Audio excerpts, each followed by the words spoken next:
Thursday's The Bold and the Beautiful is not just about fashion. It is about power, pride, and a family battle that may be ready to explode. Bill and Katie are making a bold move. Brooke may be underestimating the wrong person. And with Hope, Steffy, and Thomas still tied to the same storm, one runway show could trigger much bigger fallout. Let's start with the most immediate source of tension. Because Bill Spencer standing beside Katie Logan Spencer already tells us this is not going to be a quiet fashion event. Using Eric Forrester's designs in a fashion show is not the kind of decision that slips by unnoticed. It lands like a message. A deliberate one. And the message is clear. Katie is not backing down, and Bill is more than willing to help her push this conflict right into Forrester territory. That is what makes this so compelling. This is not simply a creative decision about beautiful gowns or classic glamour.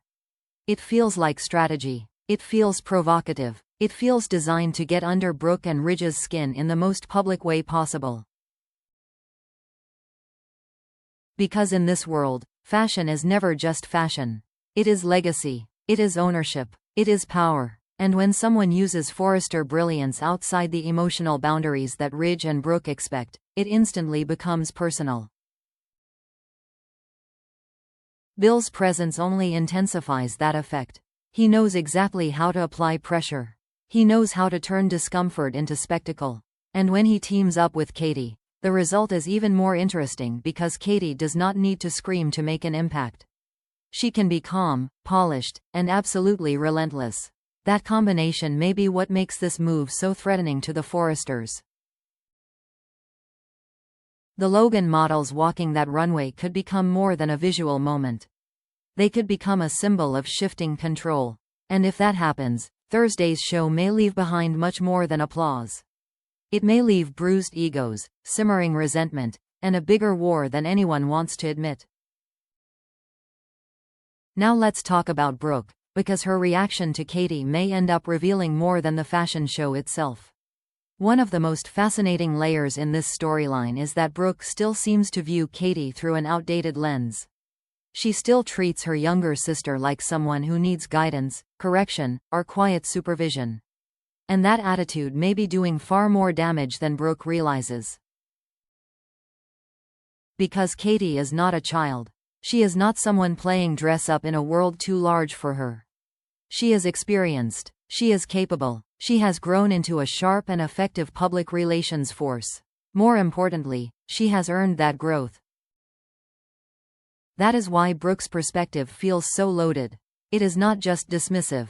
It is limiting. And when someone keeps reducing you to an older version of yourself, eventually the frustration stops being emotional and starts becoming motivational. That is where this story gets strong. Katie may not have originally intended to compete with Forrester creations in such an aggressive way, but Brooke's condescending attitude may be pushing her further in that direction. In other words, Brooke may be helping create the very threat she fears. And that is the kind of irony this show loves. Brooke probably thinks she is protecting family standards, protecting legacy, maybe even protecting Katie from overreaching. But what if Katie does not need protection? What if what she actually needs is recognition, respect, space to lead without being treated like a little sister who should stay in her lane? If Brooke keeps missing that point, this conflict could deepen fast. Because the pain of being underestimated by an enemy is one thing. The pain of being underestimated by your own sister is something else entirely. It cuts deeper, and it tends to last longer. This is where the emotional stakes become even more interesting. Katie's fight may no longer be just about winning in business. It may be about proving something that Brooke never fully allowed her to prove inside the family dynamic. That shift matters, because when ambition becomes emotional, people stop playing safe. Katie may be reaching a point where success alone is not enough. She may want Brooke to finally see her clearly. Not as the kid sister. Not as the softer Logan. Not as someone living in Brooke's shadow.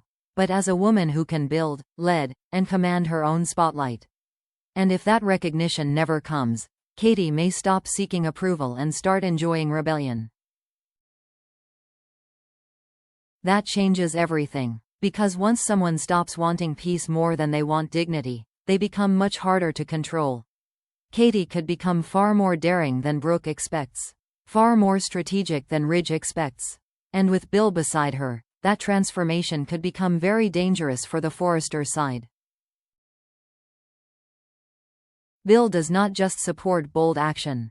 He feeds it, he amplifies it, he gives it confidence. So if Katie is entering a phase where she wants to prove she belongs at the top, Bill may be the exact ally who encourages her to stop holding back.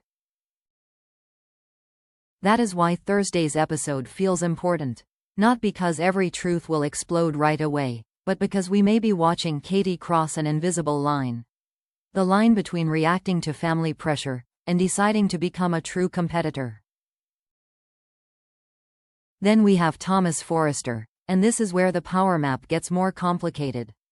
Thomas is back as the designer for hope for the future, but the most interesting detail is that he is doing it remotely. On paper, that sounds practical. He does not want to disrupt Douglas's life in Paris, and that makes perfect sense. It gives Thomas maturity. It gives him restraint. It suggests a man trying to make responsible choices. But in soap storytelling, distance rarely means absence. Los Angeles is only a flight away, and the show is making sure viewers remember that. That matters because it tells us Thomas is not gone in any permanent sense. He is hovering just outside the frame. Still connected, still influential, still close enough to step back into the emotional fire the second the story demands it. And that possibility creates suspense all by itself. Because Thomas never enters a situation neutrally. His presence changes the emotional temperature. Especially when Hope and Steffy are involved. He is tied to both the business side and the personal side, which means his role is automatically unstable. Every conflict between Hope and Steffy could eventually pull him in deeper. Every disagreement over creative control could become tangled with old loyalties, buried feelings, and unresolved tension. So even if Thomas is not physically in every scene, his shadow may still fall across all of them. That is what makes this arrangement feel temporary. Convenient for now, yes. Stable long-term? Probably not. Finally, let's talk about Hope and Steffy, because this may be where the Thursday episode plants the seeds for the biggest fallout ahead. Recently, their tension has been tied to Deacon and Taylor. That alone gave their conflict emotional heat. But work-related battles have a different kind of danger. They are colder, sharper, less impulsive, but often more destructive. And that is exactly why this next phase matters. When Hope and Steffy clash in romance, it is messy and emotional. When they clash at Forrester Creations, the consequences spread further. Careers are affected. Alliances start shifting. Every disagreement becomes visible to the entire company. And once business pride gets involved, compromise becomes much harder.